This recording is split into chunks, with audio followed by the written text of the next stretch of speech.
Sophie Taillé-Polion, bonjour. Bonjour. Donc vous êtes sénatrice du beau Val-de-Marne où il y a Absolument. du soleil et vous êtes membre au Sénat du groupe écologiste Solidarité Territoire. Vous êtes aussi dirigeante de Génération.s, le mouvement de Benoît Hamon qui l'a quitté mais qui l'a incarné à la présidentielle 2017.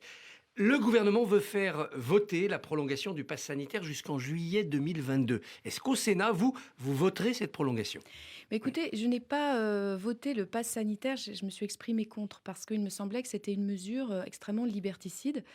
Pour autant, j'étais favorable à la vaccination obligatoire organisée par la sécurité sociale de manière à aller vraiment toucher les personnes les plus vulnérables, à aller toucher de manière équitable, égalitaire, tous les quartiers de toutes les villes, tous les villages de France. Mais pour ce qui est le pass sanitaire, je trouvais que c'est une intrusion vraiment dans la vie quotidienne des Françaises et des Français qui est quand même très, très compliquée. C'était aussi une manière de le dire. Donc, vaccinez-vous pour vous simplifier la vie. Autant dire vaccinez-vous et pas faire cette obligation vaccinale qui n'en est pas une, tout en étant une. Donc voilà, moi je trouve que c'est pas comme ça qu'il fallait agir. Aujourd'hui, on voit un pass vaccinaire qui va empêcher des jeunes, des adolescents de pratiquer un sport, alors que c'est extrêmement important, essentiel pour leur santé. Il entre en vigueur aujourd'hui, ce pass pour les absolument, adolescents. Vous souhaitez des dérogations pour le sport, la musique, le parascolaire ? Écoutez, il me semble que, au vu des éléments bénéfices-risques pour les adolescents de la vaccination et de l'importance de la pratique du sport à cet âge, oui, moi je ne comprends pas cette mesure, alors même qu'il y a encore beaucoup de choses à faire pour aller vers les publics qui, eux, ont un bénéfice-risque très important avec la vaccination, notamment les 3 millions de personnes qui ne sont pas encore vaccinées et qui pour autant risquent très gros si jamais ils contractent cette maladie. Donc pour ce qui concerne le pass sanitaire et son extension, évidemment, il y a là un problème majeur parce qu'on en vient à remettre en cause nos libertés et là à s'octroyer pour le gouvernement 10 mois parce qu'il y a une vacance parlementaire. Enfin, je veux dire... Enfin, là, on comprend la logique du gouvernement. Le Parlement ne va pas siéger à cause de la présidentielle, donc on va jusqu'en juillet. Et puis, il faut que cet outil du pass soit dans la boîte à outils en cas de 5e vague. C'est son raisonnement. Écoutez, moi je trouve qu'on devrait mettre plus de moyens, si vous voulez, pour aller, faire en sorte que cette vaccination touche les publics les plus éloignés. Il y a quand même encore des gens qui sont pas si hostiles à se faire vacciner, mais sont loin, pour qui c'est pas pratique, etc. Je pense que c'est cela qu'il faut faire, vraiment. Et vous savez, la colère qui est suscitée, l'incompréhension majeure par toutes ces injonctions paradoxales. Vous avez le droit de pas vous vacciner, mais en fait non. C'est pas ça qui va nous permettre de résoudre les problèmes de la France, et je pense notamment de la cohésion sociale. Alors, un problème pour beaucoup de Français, c'est le prix du gaz qui est en augmentation permanente. Jean Castex doit annoncer ce soir des mesures pour limiter l'impact de ces hausses. Qu'attendez-vous de lui et que propose Génération.s ? Alors, nous attendons effectivement que la question du pouvoir d'achat soit traitée. Mais pas forcément par à-coups et par petits chèques par-ci, petits chèques par-là. Nous prenons une augmentation des salaires. Notamment, le gouvernement aurait dû prendre ses responsabilités et augmenter le SMIC. Madame Borne a appelé chaque branche à négocier. Ce n'est pas responsable. Si effectivement on considère qu'il faut une augmentation des salaires et des bas salaires, eh bien il faut augmenter le SMIC et opérer un dégel du point d'indice pour les fonctionnaires, puisque les fonctionnaires ont beaucoup perdu pour les catégories les plus basses, c'est le plus compliqué, ont beaucoup perdu de pouvoir d'achat. Donc ça, c'est la première chose. La deuxième chose, moi, je considère qu'il faut baisser la TVA sur les produits de première nécessité. D'ailleurs, dans l'alimentation, c'est le cas. Mais je crois que l'électricité, le gaz, c'est le cas aussi. Et puis, bien entendu, ce qu'on peut observer, l'analyse que nous faisons à Génération et au-delà dans le pôle écologiste, c'est que on nous promettait par la concurrence, la mise en concurrence du secteur de l'énergie, que le consommateur serait le grand gagnant. On observe exactement l'inverse. Les prix ont augmenté de 50% depuis 2007. Il y a aussi des raisons géopolitiques. C'est la pression de Poutine qui fait monter le gaz.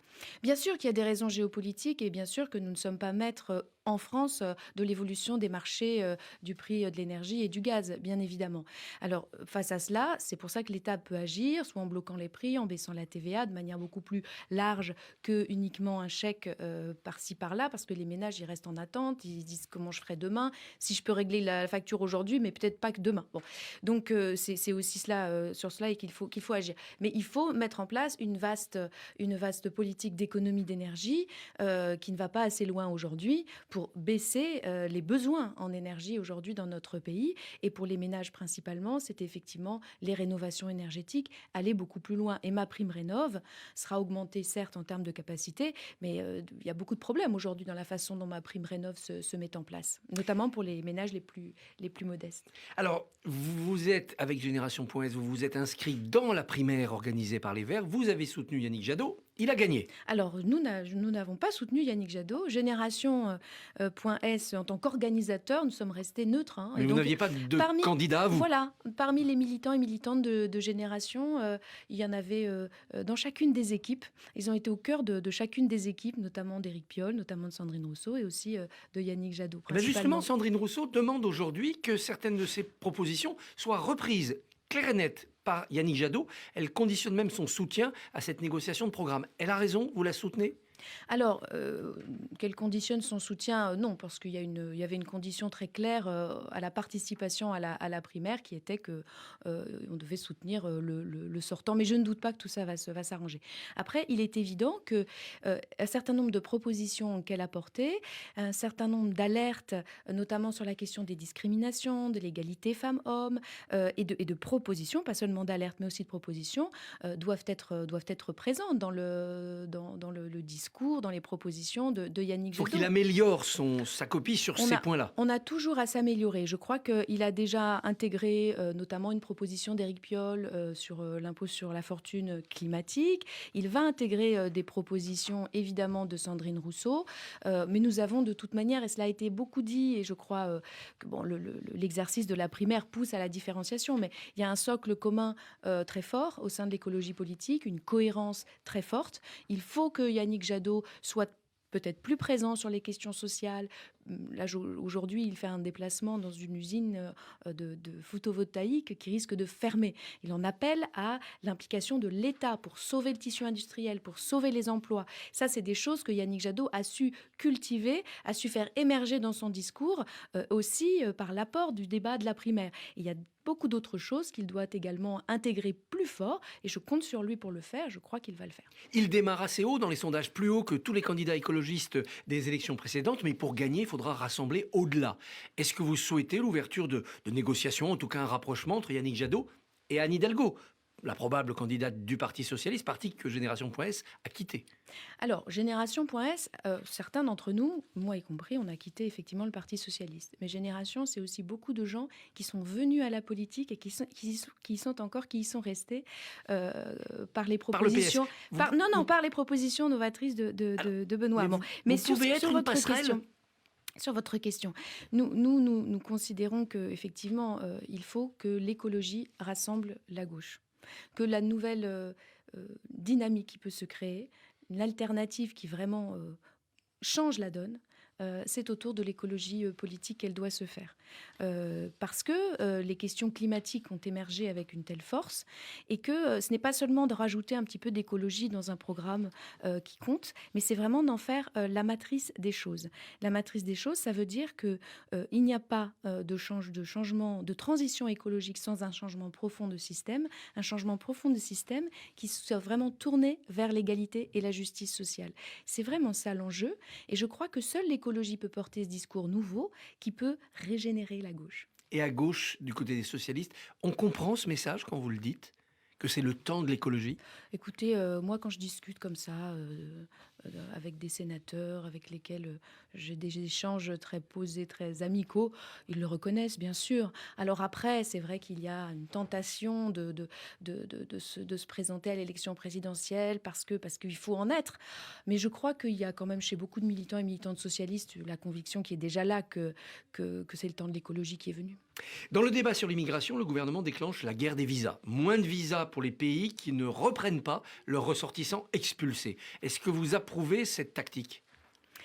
Non, parce que je trouve que là, on parle là en plus, selon les chiffres qu'on a, de 13 000 personnes en tout. 13 000 personnes, c'est quand même pas grand-chose. Mais c'est le symbole. Et donc, oui, mais alors justement, si vous voulez, c'est un symbole. Pourquoi ? Là, on est dans des relations diplomatiques avec des pays avec lesquels nous avons une histoire extrêmement forte. Et en fait, on voit bien que ce que le gouvernement cherche à faire, c'est quand même pas à régler cette question, puisqu'il s'agit de 13 000 personnes. Donc, c'est pas le sujet. Le sujet, c'est de la politique intérieure. Moi, je dis, c'est pas comme ça qu'on fait de la diplomatie. C'est pas comme ça qu'on travaille les relations avec les pays avec lesquels nous avons par ailleurs une histoire profonde et importante. Voilà, donc je crois que c'est une erreur de poser les choses comme ça. Et je pense qu'il faudrait répondre autrement au débat politique français. Autrement, ça peut être une politique des quotas, mais négociée avant avec les pays en leur disant l'année prochaine, de votre pays, on prendra tant de ressortissants parce qu'on est capable de les intégrer. Mais qui sait combien on est capable d'intégrer de gens? Et puis, je veux dire, dans les visas qui sont demandés, il y a des visas pour raisons de santé, il y a des visas pour études, il y a des visas pour aller voir la famille. Enfin, je veux dire, ça n'a aucun sens. Après, les gens ne viennent pas tous pour les mêmes raisons et ne souhaitent pas rester autant de temps chacun. Donc, on ne va pas commencer à dire c'est temps.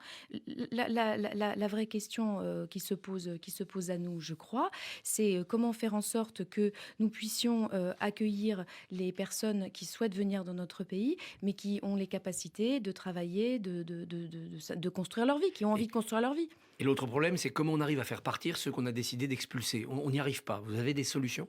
Mais je crois qu'aujourd'hui, dans l'arsenal législatif, il y a beaucoup d'incohérences qui produisent des actes administratifs qui sont inapplicables.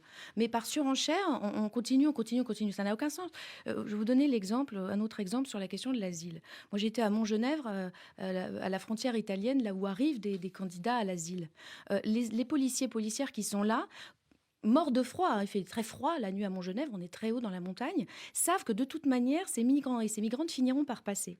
Mais c'est quand même la chasse à l'homme. Enfin, je veux dire, moi j'ai vu ça, hein, la chasse à l'homme. Il est là, des cris dans la montagne. La nuit, c'est terrifiant ce qu'on fait. Alors que les policières disent, de toute façon, on va les rejeter une fois, on va les rejeter 2 fois, on va les rejeter 3 fois. Qu'est-ce qu'on fait vivre à ces gens? Qu'est-ce qu'on fait vivre aussi à nos forces de l'ordre qui font un travail inutile et extrêmement difficile? Donc je pense qu'on ferait mieux de voir les choses d'une manière beaucoup plus humaine, mais aussi en mettant des moyens, mais des moyens qui sont au service du développement de la France. Parmi ces gens, il y a beaucoup de gens qui ont envie de faire des réels projets, de construire leur vie et de construire leur vie avec nous. Et c'est ça qu'il faut mettre en avant. Sophie Taillé-Polian, merci, bonne journée. Je vous en prie, merci. Bonne journée dans le Val-de-Marne, voilà.